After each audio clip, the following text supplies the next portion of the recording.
नमस्कार, सत श्री अकाल, आदाब। आप सभी का स्वागत है आपके अपने यूट्यूब चैनल मार्केट ज्ञान में।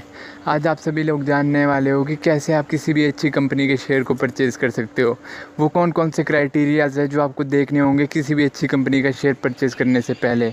आज मैं आपको बताने वाला हूँ कुछ ईजी स्टेप्स, जिन स्टेप्स को फॉलो करके आप किसी भी अच्छी कंपनी का शेयर परचेज़ कर सकते हो। तो वीडियो शुरू करने से पहले मैं आपको बताना चाहूँगा, प्लीज़ अगर आप हमारे चैनल पर नए हो तो प्लीज़ चैनल को सब्सक्राइब करिए और बेल आइकन को प्रेस करिए। तो चलिए शुरू करते हैं हम आज की वीडियो। आपने 80% टाइम देखा होगा कि लोग क्या करते हैं कि लोग कंपनी के शेयर के प्राइस को देखते हैं। वो देखते हैं कि शेयर का प्राइस क्या है, ये 500 चल रहा है, ये 600 चल रहा है, ये 700 चल रहा है। उनको क्या करना चाहिए कि 80% टाइम उनको कंपनी की हिस्ट्री, कंपनी का फाइनेंशियल स्टेटस, कंपनी की बैलेंस शीट, कंपनी के मैनेजमेंट को देखना चाहिए और 20% टाइम उनको सिर्फ शेयर प्राइस देखना चाहिए। पर यहाँ पे लोग ऑपोजिट करते हैं, 80% टाइम वो शेयर के प्राइस को देखते हैं और सिर्फ वो 20% टाइम अपना वेस्ट करते हैं कंपनी के फाइनेंशियल, कंपनी की बैलेंस शीट देखने में, जो कि बिल्कुल गलत बात है। हमेशा आपको पहले कंपनी की बिल्कुल हिस्ट्री जाननी होगी कि कंपनी करती क्या है, कंपनी अपना रेवेन्यू कहाँ से जनरेट करती है, उसके हिसाब से आपको अपना शेयर परचेज़ करना चाहिए। दूसरी जो चीज़ आपको ध्यान रखनी चाहिए कभी भी स्टॉक खरीदने से पहले, वो है कि आपने न्यूज़ पे देखा होगा कि आज आरबीआई ने इस बैंक को वार्निंग दी, या आरबीआई ने इस बैंक को ब्लैक लिस्टेड करा, या आप देखते होंगे कि सेबी ने इस कंपनी को वार्निंग दी, या फिर ऐसी कुछ चीज़ें जिसमें आपको फ्रॉड या स्कैम के जैसे कोई भी न्यूज़ आए, उस कंपनी में कभी भी आप अपना पैसा इन्वेस्ट मत करिए। जो कंपनी एक बार स्कैम कर सकती है वो बार बार स्कैम कर सकती है, और जब कंपनी स्कैम करना शुरू कर देती है इसका मतलब है कि वो कंपनी सही से रन नहीं हो पा रही है। वो अब आने वाले टाइम पे आगे नेगेटिव ही इम्पैक्ट करेगी आपके स्टॉक्स पे। तो कभी भी ऐसी कंपनी ऐसी कंपनी का शेयर परचेज़ मत कीजिए जो कंपनी शेयर्स या स्कैम्स या फिर फ्रॉड्स कर रही हो। ऐसी कंपनी में आपका पैसा कभी भी सेफ़ नहीं रहता। आपने देखे होंगे बड़े बड़े बैंक, कोटक बैंक या फिर एचडीएफसी बैंक, इन बैंकों में बहुत रेयर चांसेस होते हैं कि कभी आपको ऐसी न्यूज़ आ जाए कि इस बैंक के इस एम्प्लॉय ने ये चीज़ कर दी या फिर ये फ्रॉड इस बैंक ने कर दिया। क्योंकि जो ये बड़ी फर्म्स होती है, बड़ी कंपनीज़ होती है, ये इस चीज़ का बहुत ध्यान रखती है कि गवर्नमेंट जो रेगुलेशंस है, जो रूल्स है गवर्नमेंट की, उन रूल्स को ये ज़रूर फॉलो करते हैं। इस चीज़ का पता लगाना बहुत ही आसान है। अगर आपको किसी भी कंपनी की हिस्ट्री, किसी भी कंपनी के फ्रॉड और स्कैम्स को जानना है तो आप सिंपल गूगल पे लिख सकते हैं। मान लीजिए कि XYZ कंपनी है, वहाँ पे लिख सकते हैं आप गूगल पे XYZ company fraud, XYZ company scams. आपके पास पूरी लिस्ट आ जाएगी उस कंपनी की कि इसने कितने फ्रॉड्स किए हैं, इसने किस किस मामले में अपने वो फ्रॉड्स किए हैं। वो लिस्ट जब आपके पास आ जाएगी तो आप देख पाओगे कि इसने ये फ्रॉड किए, अच्छा तो इसकी ये बैकग्राउंड है। तो अगर आपको कोई कंपनी दिखे जिसने ये कोई भी फ्रॉड किया हो तो प्लीज़ उस कंपनी के शेयर्स को ना परचेज़ कीजिए। क्योंकि अगर उसका एक फ्रॉड हुआ है तो मान लो कि उसके 5 फ्रॉड शायद वो जो अभी सामने नहीं आए हैं, आने वाले टाइम पे शायद वो भी सामने आ जाए। तो इसीलिए हमेशा बिल्कुल ऐसी कंपनी पे इन्वेस्ट कीजिए जो फ्रॉड और स्कैम से काफ़ी दूर ही हो। चलिए अपने नेक्स्ट पॉइंट पे आते हैं। हमेशा जब भी आप कभी भी किसी भी कंपनी का स्टॉक परचेज़ कर रहे हो, उस कंपनी के स्टॉक को परचेज़ करने से पहले ये ज़रूर ध्यान रखिए कि उसका जो हाई लेवल ऑफिसर्स है वो कौन है। क्या वो एक रेप्यूटेड, रिस्पेक्टेड लोग हैं।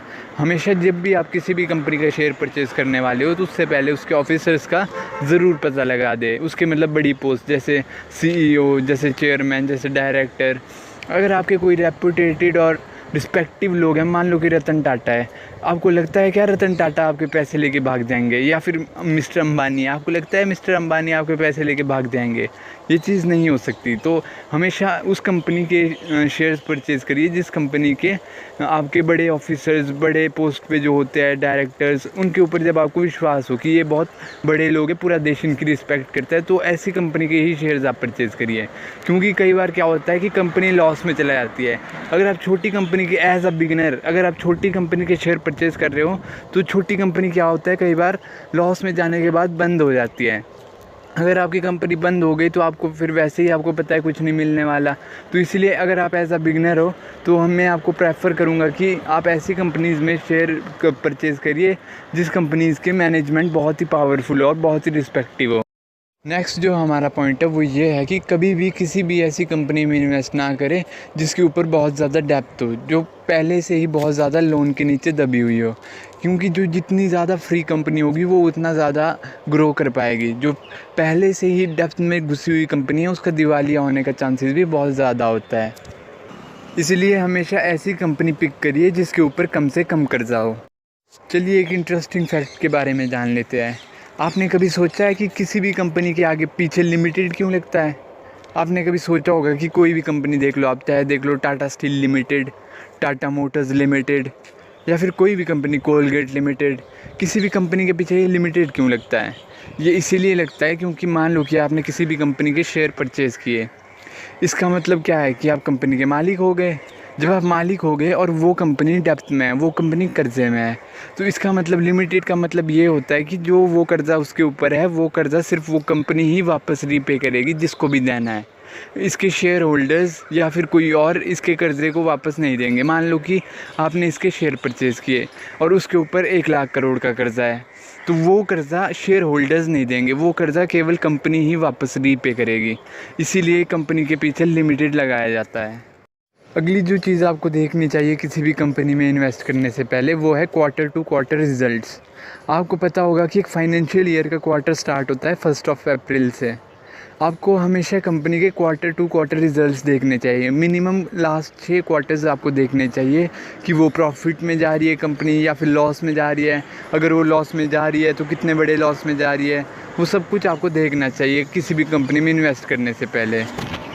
और जो एक चीज़ आपको देखनी चाहिए वो ये है कि कंपनी सेल्स कितनी कर रही है और प्रॉफिट कितना जनरेट कर रही है उस सेल से। मान लो कि किसी कंपनी का सेल्स बढ़ रहा है, सेल्स फिगर उसका हर महीने हर हफ्ते इंक्रीज़ हो रहा है, बट उसका जो प्रॉफिट लेवल है वो उस लेवल से इंक्रीज़ नहीं हो पा रहा है, तो ऐसी कंपनी में भी आप बिल्कुल इन्वेस्ट मत कीजिए।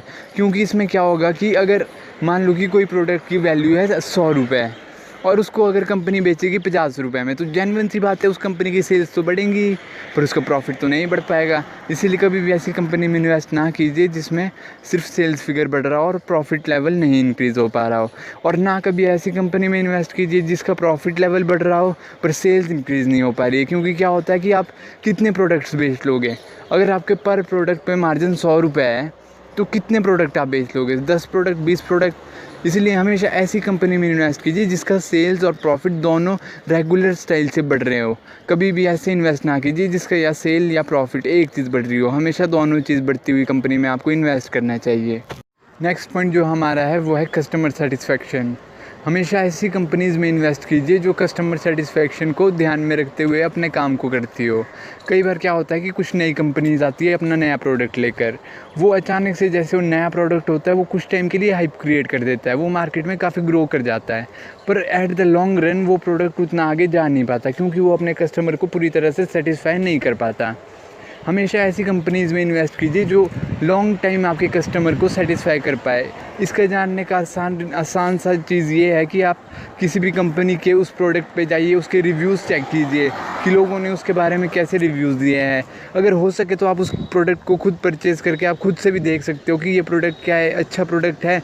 अगर प्रोडक्ट अच्छा है, अगर कस्टमर सेटिस्फेक्शन हो रही है किसी भी कंपनी में, तो कस्टमर बार बार जाके फिर उस प्रोडक्ट को ख़रीदता है। जब बार बार जाके उस प्रोडक्ट को ख़रीदेगा इसका मतलब है कि कंपनी को प्रॉफिट हो रहा है। जब कंपनी को प्रॉफिट होता है तो इन्वेस्टर्स को ऑटोमेटिकली फिर प्रॉफिट होता ही है।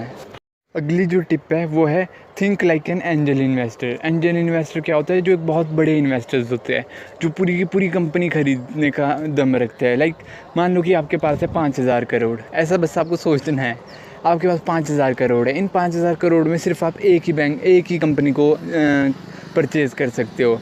मान लो कि 5,000 करोड़ में एक है DBS बैंक, आपको DBS बैंक की 5,000 करोड़ में मिल जाएगा। और दूसरा है आपके पास एशियन पेंट्स, वो कंपनी भी आपको 5,000 करोड़ में मिल जाएगी। फिर आप क्या देखोगे कि कौन सी कंपनी पर एनम प्रॉफिट ज़्यादा जनरेट करके देती है, क्योंकि आपको देने तो 5,000 करोड़ ही है। मान लो कि DBS बैंक पर एनम आपको प्रॉफिट देती है 250 करोड़ का, और वहीं पे आपकी दूसरी एशियन पेंट्स आपको प्रॉफिट देती है 350 करोड़ का। आपको पे तो 5,000 करोड़ ही करना है, फिर आपको अपने आप ऑटोमेटिकली पता लग जाएगा कि एक कंपनी है जो मेरे को 250 करोड़ साल का देगी और दूसरी कंपनी है जो मेरे को 350 करोड़ साल का देगी। तो कौन सी कंपनी बेटर है आप खुद ही जान लोगे कि एशियन पेंट ज़्यादा बेटर है, क्योंकि वो आपको 100 करोड़ ज़्यादा दे रही है। ये चीज़ हमेशा ध्यान रखिए, कभी भी इन्वेस्ट करने से पहले आपको एक एंजल इन्वेस्टर की तरह सोचना होता है। तो यही थे हमारे आज के कुछ टिप्स एंड ट्रिक्स जो आपको स्टॉक खरीदने से पहले ज़रूर देखने चाहिए। अगर आपको इसी टॉपिक पे एक एडवांस लेवल वीडियो चाहिए, मतलब कि आपको जानना है कि बैलेंस शीट कैसे चेक करते हैं, आपको जानना है कि ये फेस वैल्यू क्या होती है, ये पीई रेशियो क्या होते हैं, अगर आपको इसी टॉपिक पे एक एडवांस वीडियो चाहिए तो प्लीज़ कमेंट्स करिए, मैं आपकी वीडियो ज़रूर आपको प्रोवाइड करूँगा। आई होप कि आपको आज की वीडियो अच्छी लगी। अगर आपको आज की वीडियो अच्छी लगी तो प्लीज़ वीडियो को लाइक करिए, वीडियो को शेयर करिए और चैनल को ज़रूर सब्सक्राइब करिए। Thank you and have a nice day.